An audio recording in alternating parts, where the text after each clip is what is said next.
Welcome to Ageless by Rescu. This podcast is devoted to exploring the science of rejuvenation, uncovering the most trusted experts, the must-have products, innovations, and technology in the field of vitality, aesthetics, new beauty, and cosmetic enhancement.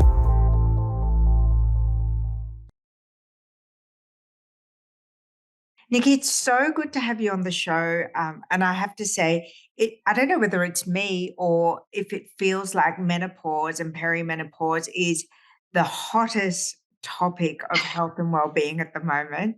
Does seem like that, doesn't it?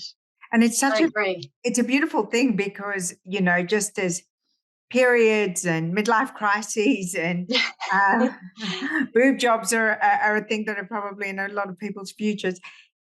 Menopause and perimenopause is going to come just as night follows day. And yes, the things that I'm really interested in the subject, which I'm excited to explore with you as an expert. As I said in the intro, you're a naturopath, you're a herbalist, you're a woman who is in perimenopause herself, is that when we see our health practitioner, whether it be an integrative doctor, a naturopath, a homeopath, GP, we're often not given a lot of time to discuss things. And sometimes the physical cues that we're experiencing, we put towards something else. And I can tell you my own crazy experience with menopause. Sure. That I had menopause. I had been in menopause for maybe a year. Okay. Absolutely no idea. I went to my doctor, complaining of lethargy and stress, and I'd been through a really taxing emotional experience. And she did my bloods and she goes, "Oh, you had your menopause over a year ago." And I went, "What?" Oh, yeah, but your estrogen levels have dropped. You haven't had your period. yeah. You have had your menopause. And she goes, "Did you have any of the symptoms?" And I thought back, and I had equated all of my symptoms with stress and trauma and fatigue. And didn't really? know. So Even though you hadn't had a period in a year? I just thought I was so stressed. I mean, I'd Oh, gone through wow. an extremely stressful time. I'd lost a lot of weight. Yep. I didn't equate the two. And I thought, my goodness, if I'd had some help at that time, Yep. so many things would have been better. And it could have been the stress that actually plummeted you into menopause, and the weight loss as well, because estrogen stores in fat cells. So, the more estrogen we have, that kind of works against us when we're younger, because, we have that puppy fat around our face, and we have the childbearing hips, in our 20s and 30s. And that's estrogen. That's what it's there for. It's, in your hips to provide for fat for, the breast milk when we're breastfeeding for babies. But, as we get older, you notice that women start to slim down through their hips all of a sudden. They don't have that estrogen anymore. They lose the weight in their face. And, so we can go through a short period, but maybe about 5 years where we're probably looking our best. We look really good. We haven't gone through menopause yet. So as I said, I'd love to start with some definitions, and because I would have thought that I would have come across something that would have given me some definitions and given me that light bulb moment. So let's pretend that we're talking to someone who's really confused about what all of this is. Sure. Let's start with perimenopause. Yeah. What is it and when does it occur? And I really think that this is something that women really need to be aware of, because a lot of women in their late 30s, being a fertility naturopath, I used to see a lot of women in their late 30s, early 40s going, "I want to have a baby," not thinking that it would be a problem. And it is. In your early 40s, there's a good chance that you won't be able to conceive naturally. And so women really need to know that for a start. But, perimenopause can start from the age of 35. And it can go over a sort of 5 to 10 year period. And it's the years prior to menopause. So menopause is defined as one day. So menopause means the one day that it's been 12 months since your last period. So, that happens, and then you're considered to be postmenopausal. Amazing. And that's usually when women talk about being menopausal, they're usually talking about being postmenopausal. Perimenopause. So perimenopause. What is it what happens in the body that creates the perimenopausal stage. So, if you think about most women are starting their menstrual cycles between 10 and 12 or 10 and 14. And then, you have your fertility years, and then so we know the fertility drops off, but what else is happening that's driving this perimenopausal stage? Yeah, sure. So usually estrogen is dropping, and it causes FSH, so that's follicle stimulating hormone, to rise. And so when your eggs are depleting, the FSH levels rise and rise and rise, trying to stimulate the release of an egg. And that's happening in response usually with low estrogen as well. So that's all happening at the same time. And so I'm going to ask you, I know that again, I'm going to ask all of the lay questions because it's such, again, if only I had some of the lay questions answered earlier, I could have been in better shape. What is estrogen as a hormone? Can you explain what hormone it is and what it does in our body, what the role of it is? It's a sex hormone. So when we think about men, we think about testosterone. Women, we think about estrogen. Even though both sexes have both hormones, those are the predominant sex hormones in the body. And we need estrogen because estrogen creates a nice lining for the fertilized egg to land in the uterus. And so it is involved in so many things in the body. But if we talk about the reproductive cycle, that's basically what it's doing. But outside of the reproductive cycle, what is the role of estrogen in our health, our vitality, in our beauty? Yeah, we need estrogen. We start to notice the jowls starting to come, when we're in our 40s, and that's estrogen. So we're losing the plumpness of our skin. We're starting to lose bone density. That's related to estrogen as well. Not only estrogen, but that plays a part. We lose concentration, but then you can actually lose concentration from having too high a level of estrogen as well. So I sort of liken estrogen to Goldilocks. You don't want it to be too high. You don't want it to be too low. You want it to be just right. And so that sort of just right level is what a naturopath is looking for. So a GP, when they get the blood test results back, they're going to look at it a little bit differently from a naturopath, because they are looking at it from what can I prescribe in a pharmaceutical drug sense. We are looking at it from a what can I prescribe in a herbal sense to support this woman. Yeah. So in terms of with the estrogen, a lot of women, certainly in Australia, it's such common practice to put a young girl on the old contraceptive pill. And what does that do to our hormonal levels and estrogen while reproductive ages? So that's essentially shutting down the reproductive system, the whole cycle from happening. So it's basically telling your body, fooling your body into thinking it's pregnant, and to not, cycle every month. It can have profound effects, especially if it started when she's in her teen years, because you're not actually even fully developed. From a reproductive point of view until you're in your early 20s, really. So all teenagers should be off the pill for sure, and finding other, they should be using condoms anyway. I know, I have to laugh, but I mean, that is what we need to do. But, the pill is prescribed for other hormonal issues. It is. It's not. It is prescribed like that, but it's a stupid prescription because it's not fixing the problem. It's just masking the symptoms, and it can cause lots of issues down the track. So really, if with my daughter, I've told her she's never going on the pill, and she's not on the pill, and she's 17, and and that's that, and she's happy with that. And I've given her herbs to cope with her heavy periods, and that's a main reason why women are put on the pill when they're younger. That's right. Yeah. So, I mean, we have plenty of herbs in our toolkit for that reason. So, and to regulate the cycle as well. And, going into perimenopause, that's the main thing. So most women will start to notice that they're getting really heavy periods or really, really light periods. They may be all over the place. So all of a sudden she might go from having a 28-day cycle to it's 40 days, and then it's 50 days, and then it's 20 days, and it's all over the place, and she's going, oh, what the hell's going on? And that's usually one of the main symptoms. So for me, I was about 41, and I started noticing that I had really, really dry skin. So I was, doing my cleansing in the shower, and my neck in particular was really, sort of dry and scaly. And I thought, oh God, what's going on here? And my memory was worse than it had ever been. I mean, and why is that? What is that all about? The skin or the memory? Both. Yeah, both. Yeah, estrogen, I would say. Dropping of estrogen. Yeah.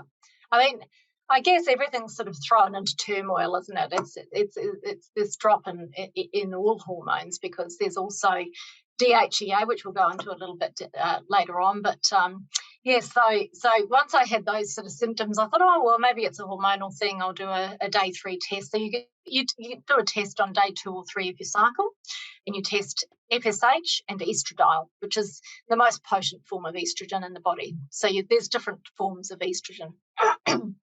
And so and that was, my FSH was 20, which is bad, so it should be less than 10.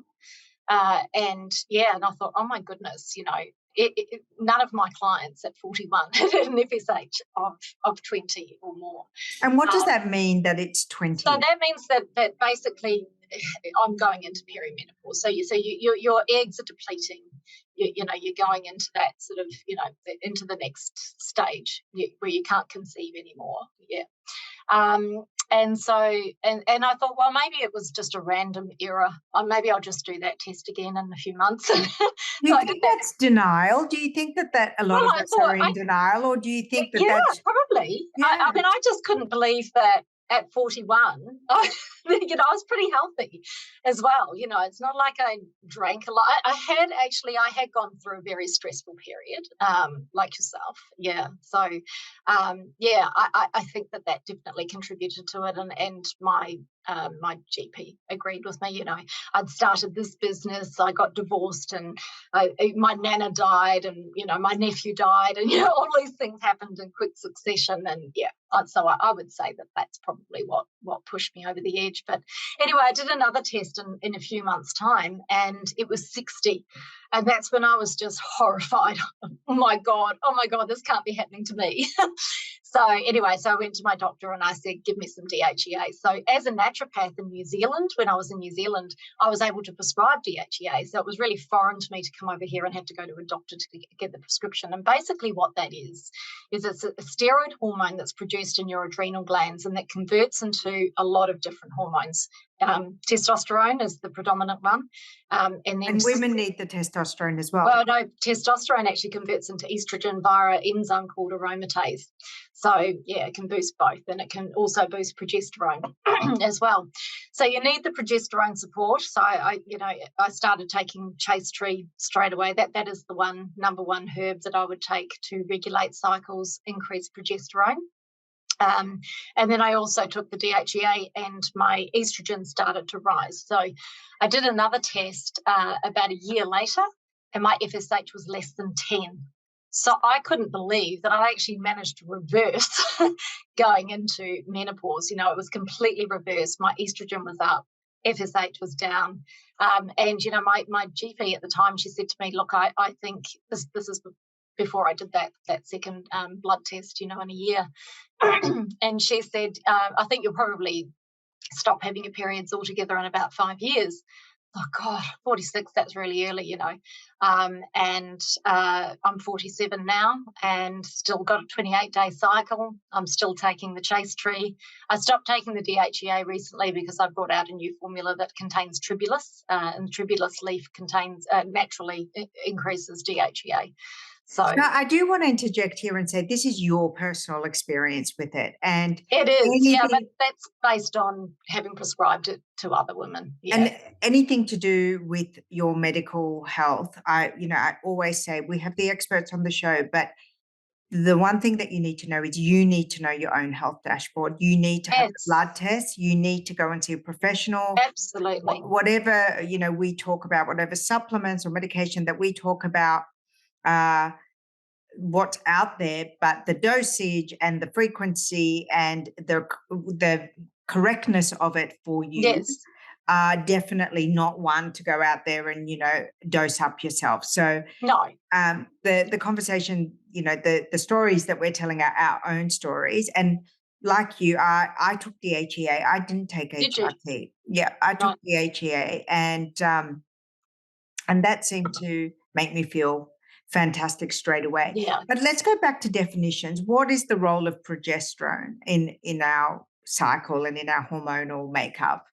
Yeah, so the reason that we have progesterone in the cycle, so you've got your hormones sort of fluctuate, after ovulation, and progesterone goes like that after ovulation, and so there's this rise, and about 7 days after ovulation it peaks, and then it drops off. So the role of it is actually to keep a baby, to be able to hold a pregnancy, and carry it to term. So progesterone rises throughout pregnancy, and so and it's interesting because progesterone is touted as the calming hormone, sex hormone, and it is. I take prometrium, which is a bioidentical progesterone, and I find that it really helps me sleep. But interestingly, I always used to have high progesterone levels, and I always had really bad PMS. And so, if it's a calming hormone, why did I have such bad PMS? Do you know what I mean? Like, there's so many other things that come into play, I think. Which is why I always advocate for, understanding your health dashboard. We have a virtual clinic on the site where we offer a whole lot of blood works, hormonal tests, and we say, please take the test and take them to your naturopath, take them to your doctor, take them to your integrative specialist, because unless you know your dashboard, you don't know where you are, and you need to remeasure your dashboard. It's not a one and done.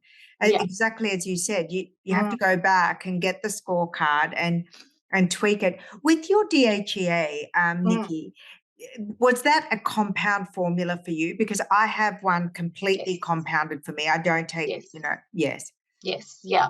I started on 5 milligrams, which is a very low dose, and then I increased it to 10 milligrams. So I was sort of working with my holistic GP. So my regular GP couldn't prescribe it. She said, no, this is outside my scope of practice. She referred me to a holistic GP. So that's number one for people out there is find an integrative doctor. Your regular GP won't be able to help you. But so I've sort of worked with her and gone, oh, well, actually, that wasn't quite enough. Let's try 10 milligrams. I tried the 10 milligrams. I started getting pimples, so it was a bit too much for me. And then I just had 10 milligrams every 2 days. I sort of, broke it up like that. And you're a health professional, and you, I guess, would be more intuitive about the reaction, but most people aren't. No, so again, I want to kind of stress, it's so important to know your levels, to measure your levels, to have the blood test, to be under the care of a specialist.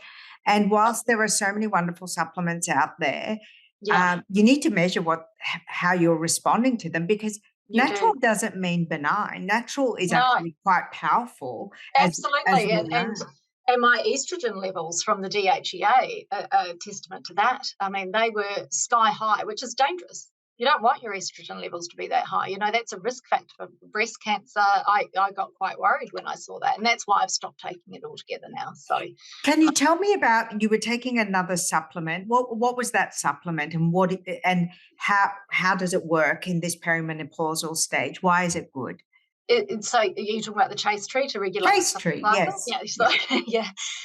So chaste tree, it's often used as a fertility herb because of its ability to raise progesterone, and it also suppresses prolactin as well. So prolactin is what's produced when you're breastfeeding, but it also in someone who's not breastfeeding, it can be high as a result of long-term stress. Chaste tree, I guess they call it the queen of the reproductive system. It's it's an amazing berry that has this amazing ability to regulate a cycle, and I guess it does that with the progesterone. It lengthens the cycle a bit. If you haven't got enough progesterone, your cycle is going to be quite short usually. If the role of progesterone, as you said earlier, is to calm and in the perimenopausal stage where you're not wanting it to carry a pregnancy term, You would be No, taking the you're just chase wanting to tree. regulate your cycle. Yes. Yeah. And so you keep taking that until that 12-month period. So when it's been 12 months since your last period, then you'll go, okay, I'm definitely menopausal now. So now I don't need this anymore. I stopped taking it because I don't have a cycle, so there's no need to take it. And then you start Sorry. moving. So here we are. Yeah. We've passed the 12-month and 1 day Yeah. phase, and we find ourselves in menopause. And this is the time where the GPs are interested in helping you. As you said, Yes. perimenopause is a lot. HRT. But so again, just keeping it completely neutral, I guess, from personal perspective. I'd love to hear about, from your perspective as a naturopath and a herbalist, what are the alternatives? Because I don't think many people know, we hear buzzwords like biomimicking, hormones. What are they? What are the natural alternatives? What is HRT and what does it do? So HRT basically just replaces the estrogen and the progesterone that you've lost. To me, I don't understand why you would want to keep doing that when that's not what's meant to naturally happen. To me, I see it as a risk. When estrogen is high, or estrogen is high over an extended period of time. So women who start having their periods very early, so they're 10 when they start menstruating, and then they don't go through menopause until they're 60, they are at a higher risk for breast cancer. So knowing that, and knowing that that is because they've been exposed to estrogen for a longer period of time, why would you want to continue taking that when that's not? Why wouldn't you just work with your body to work into that phase naturally? Embrace it. It's a different stage of life. We're done with kids. We're moving on to a different phase, and we've got that wisdom of being an older woman and leaving that stage behind us. Don't fight it and try and stay young with these sex hormones that aren't meant to be there anyway. But people do want the benefits. So I would say. So they don't want to reproduce necessarily. Sorry, No. Nikki. They don't want to reproduce, but they do want to stay young. And what I hear from my followers and readers, and what's evident in the way that people are living, is that they don't feel ready to close out the youthfulness, the vitality, the sexuality of their lives that the onset of menopause has traditionally brought for a woman. So they want to maintain their sex drive. They want their skin to look good because they feel good. They want to be able to run around their kids because they probably had their kids in their late 30s instead of the late 20s like our mothers had. So I would argue that people do want to stay young, but they don't necessarily want to reproduce. That's what the DHEA is for. Right. Not the estrogen and progesterone. So you can take, so am I correct in understanding that you can continue to take the DHEA? Oh, absolutely. You can take that until you die. Yes. For sure. So you could actually have just the DHEA and not jack up your estrogen and progesterone. That's what you're saying. This is what you need to be careful of. So you do need to check your estrogen. Yeah. And if it's high, like it has been for me, I've decided to take a break from it because I don't want to keep those high estrogen. And when I say high, anything over 300 picomoles per litre, so that's on day 2 or 3 of your cycle if you're still menstruating. If you're not anymore, you don't want to have really high estrogen. You just want to, keep it at a good level. So I have a friend who's gone through menopause. She has been prescribed HRT and she is feeling great on it. So that's the other end. Her level was less than 50, so it was really, really low, and so and it was really affecting her mind but she's taking the estrogen and she doesn't have dangerously high levels. That's okay because that's not dangerous. But what you want to do is just keep that good level and sustain it. So what can we do naturally? So the DHEA you're saying is potentially safe if it's at the right levels. But so we could take the chase tree in the perimenopausal stage.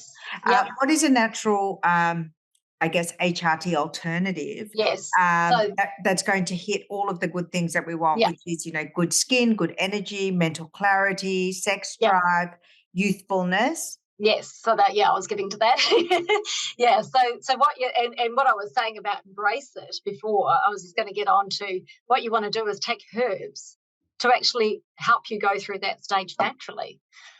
So, and rather than actually taking something that's, this bioidentical hormone, why don't you just take herbs that are going to support your estrogen naturally? And actually there's what's called selective estrogen receptor modulators. So that's what you want, because you want it to bind to the estrogen receptors that are going to do the good work in the body, the bone support, the support for the brain, but not cause breast cancer, not the dangerous side of things. And so that's where black cohosh really comes in. And black cohosh also suppresses luteinizing hormone, which is one of the surges that happens when you're having a hot flush.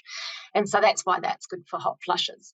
You also want to have isoflavones, because they are naturally mimicking estrogen. That's what you want. You want something to bind, phytoestrogens, to bind to your estrogen receptors and mimic the effects of estrogen in the body. And that's a safer way of doing it. So red clover, perfect for that. Shatavari, another herb, and that in Latin actually translates into she who possesses 100 husbands. So great for libido.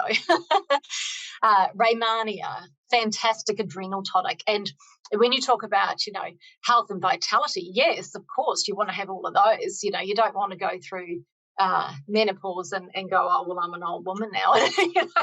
Yeah, of course. I mean, I believe that we can still stay fit and healthy and youthful looking if we do all of the right things, for sure.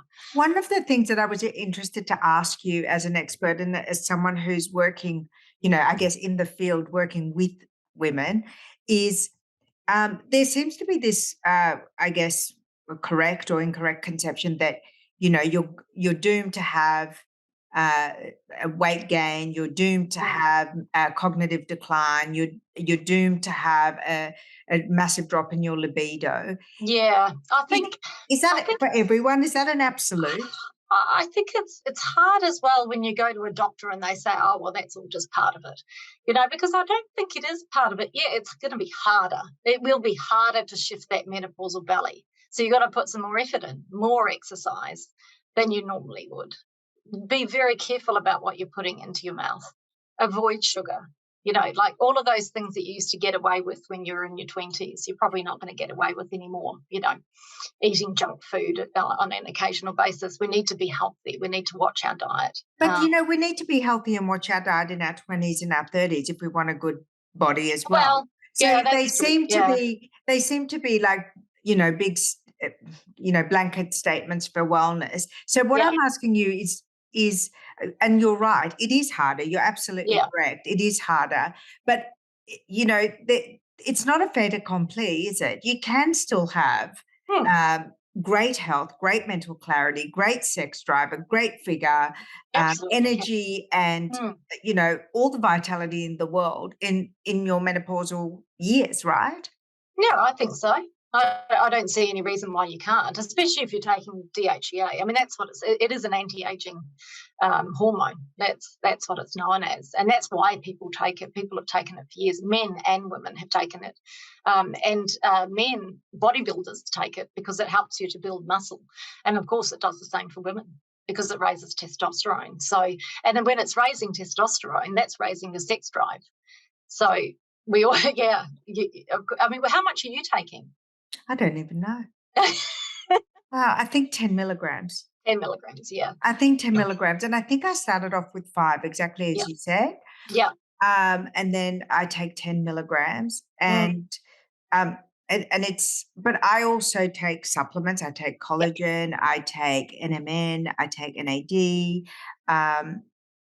But I definitely am curious and interested, and I'm asked all the time, which is why I actually wanted to have you on the show ahead of an endocrinologist, because I think we are looking for a more natural approach to this.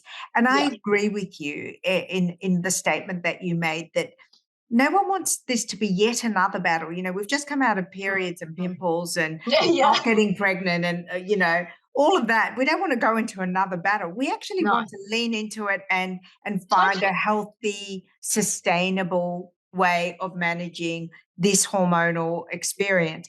Can I ask you, the hot flushes and everything, is that a finite thing or is that an ongoing thing? A lot of women that I treated suffered them for about 10 years. Right. And Yeah. what's it from? So as I said before, the luteinizing hormones surge, but there's also, cortisol can make it worse as well. And so, And cortisol is the stress hormone. the stress hormone, it's like avoid stress, but how do you avoid stress? It's just learning to cope with the stress, isn't it? It's learning to manage it better, doing more meditation, doing more yoga and exercise. Exercise, definitely do a lot of exercise, burn off that cortisol. We can release cortisol through our lungs, so deep breathing exercises can really help. Don't drink coffee. I don't know how many times I've said this to women, and I used to say it to my mum because she used to have terrible hot flushes, for years. I said to her, "It's the coffee. Stop drinking it." And she just was addicted to it. She just couldn't stop. So it's You've got to pick your battles, right? You've got to pick your demons. Yeah. So, but and actually that's an interesting one too, because you'd think that these things were genetic. But watching my mum and her sister, who was two years younger, both go through menopause together, her sister didn't have any hot flushes. She just sailed through. She was fine. She doesn't drink coffee. She exercises every day. She drinks a lot of water. She does all of the things that you're supposed to do. She gets a lot of sleep. My mum, on the other hand, she likes to drink. She's coffee every day. She doesn't exercise every day. She doesn't drink water. She does all the things. Yeah.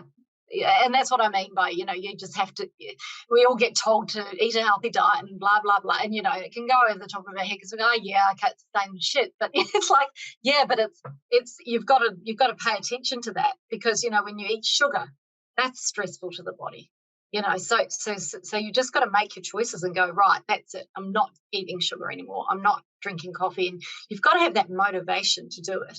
I think that's the thing. It's like telling an alcoholic to stop drinking. They're not going to unless they make the decision. They have to make that decision and stick to it. And that's, and it's those lifestyle changes. If it's been over years and years and years that you've been a coffee addict, it's going to be hard. I used to drink 5 cups a day. I took 3 years to cut that out. I dropped back a cup, one a year, and until I'd finally finished. But I don't drink coffee anymore. What about one of the biggest complaints about the menopausal stage and even perimenopause is the night sweats, the disruption in sleep.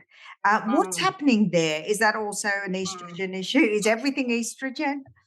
I think estrogen seems to be like this star hormone that pharmaceutical companies like to kind of make it that it's the be all and end all, and if you just take estrogen it's going to solve all of your problems. I disagree. I don't think it's going to. I think progesterone actually is much better. So once we go through menopause and we're not producing sex hormones from our ovaries anymore, we actually start producing them from the adrenals. So the adrenals start taking over. Well, we always were producing them from the adrenals, but it takes over completely. And so if our adrenals aren't in good health, then we're going to have a harder time going through menopause. So we are going to suffer from hot flushes and night sweats more. So that's where the adrenal tonics really come in. So your Raymania, Korean ginseng's a good one, and that's good for memory and concentration. And so you can take the Korean ginseng and all during menopause or in perimenopause? During. Yeah, during both. Yeah, I would during both. So managing your adrenal Raymania is a really good one. Yes, for sure. Withania is the best herb to reduce cortisol, and you should take that one at night time. That will help you sleep. And for night sweats, sage and ziziphus are the 2 herbs there for night sweats. And now everyone is going to say to me, can you tell me what these are? Can you write them down? But again, I just want to stress, it's really, really important that you don't go out on a whim, buy all of these things individually, start chomping on a variety, because herbs and natural remedies are potent and they have contraindications. Yes. So what do you do? Say that I come to you as a patient and we do the blood work. So I bring the blood works that I have to you. What are the steps that I should expect, and what are the things I should be asking my health professional to ask me and to work with me on to give me the best and safest passage through this time? Yeah, I think it's a good idea. If you've got a few different practitioners, it's a good idea to let them know what you're doing with the other practitioner, because a naturopath will always do a full consultation, going through everything that you're taking. But the doctor doesn't necessarily find out everything that you're taking. And I think, it could be our fault that we don't do that when we go to the doctor. Like, I know I do that myself, because I just think, well, they're not going to know what that is anyway.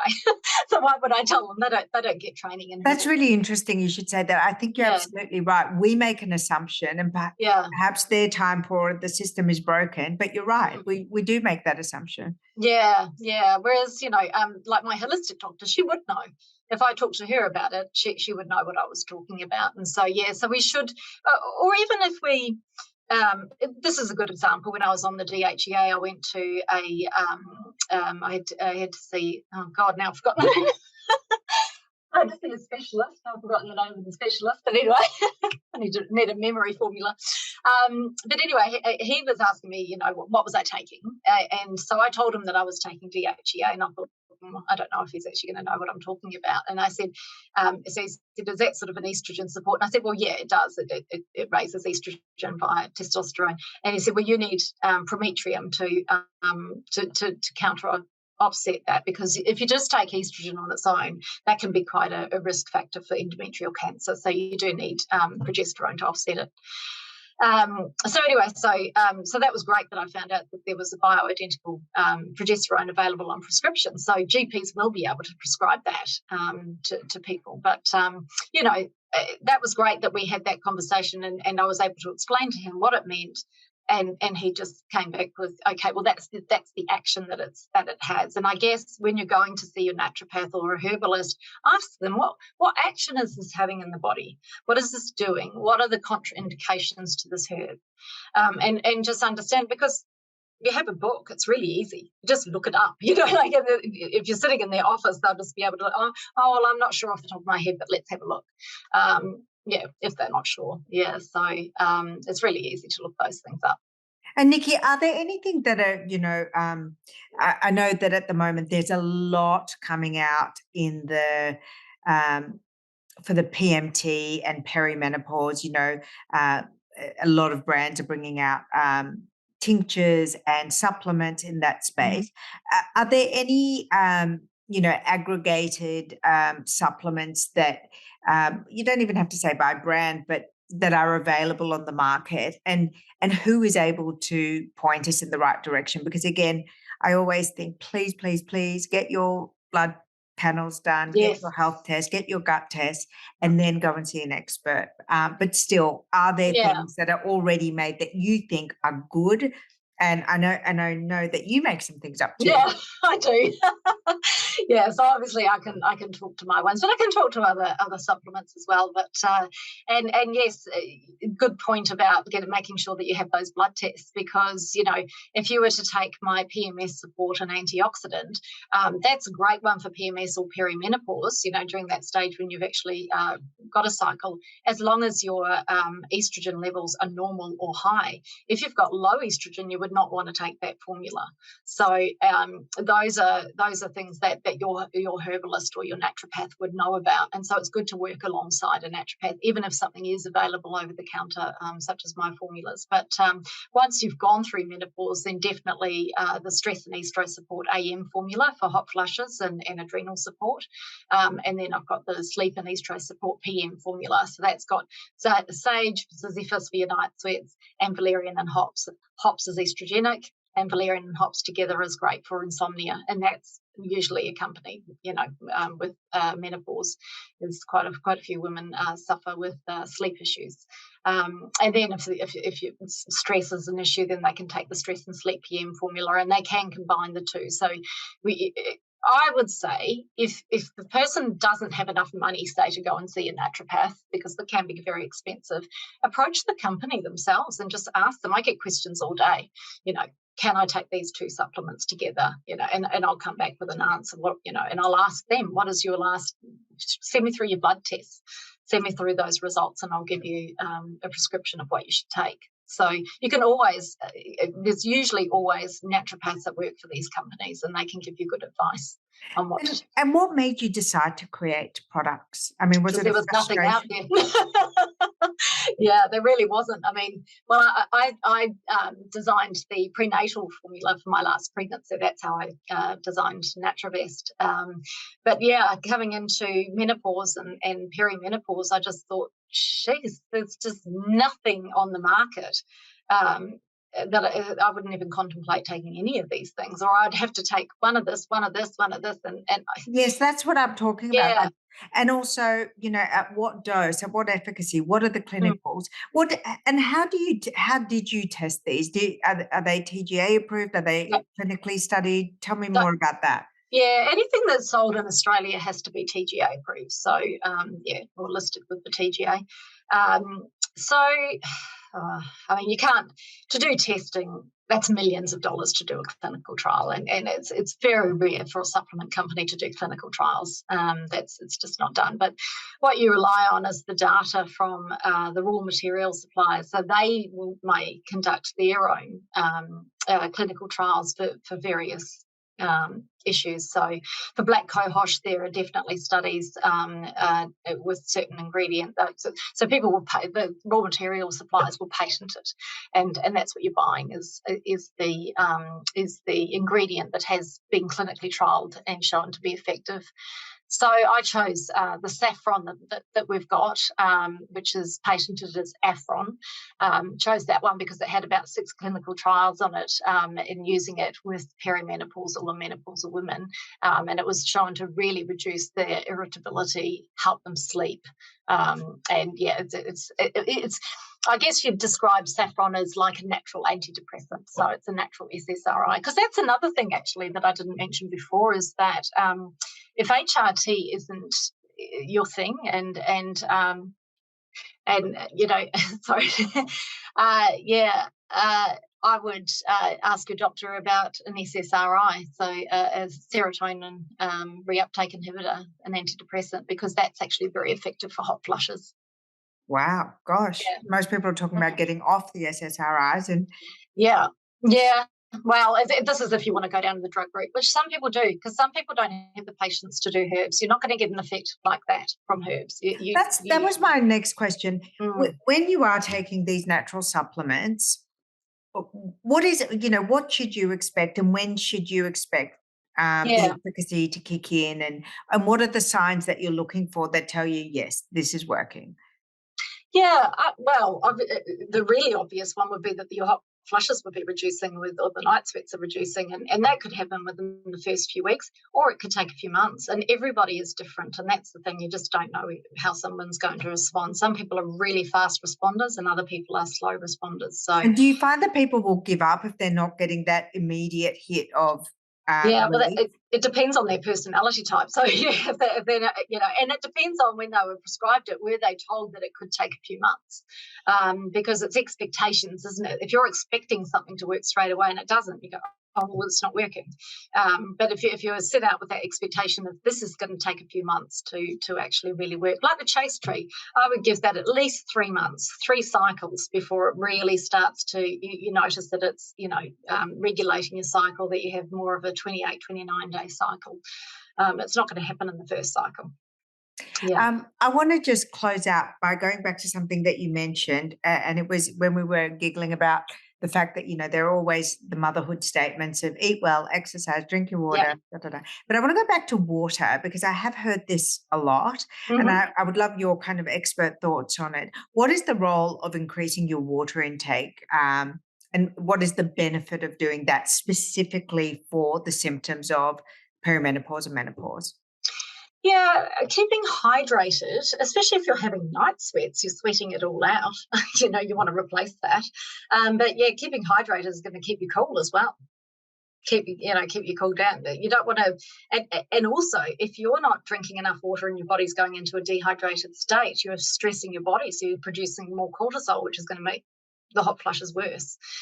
So yeah, water's just really important for everything. I mean, that's why we keep getting told that all the time. You need that for nice plump skin cells as well. You know, if you want to look younger and you want to reverse the signs of aging, keep hydrated for sure. Well, thank you so much. I love that we were able to do all of the basics and do the building blocks of understanding the changes in the body during perimenopause and menopause. I think, Yeah, to assume that people know what estrogen is even yeah, an assumption too far, because we don't get taught that at school. We get yeah, told not to get pregnant. We get told, a couple of other things, but like really, no one has ever really, I don't remember a single time in my life where my GP, gynecologist, obstetrician, and no one has ever sat me down to give me a lesson in my hormonal makeup and what's going to happen and what to look out for. So it's just such a pleasure to have your expertise my pleasure. to talk to. I really appreciate it. And I know our listeners will definitely appreciate having some natural alternatives. And I'll have links to your website as well Oh, as thank part of you. this show, because I think it's wonderful to be able to share some alternatives. Yes, and thank you for having me. Yeah, it's Thank you been so a much for pleasure. being on the show. It was lovely, lovely to have you on the show. Thanks, Nikki. Thank you.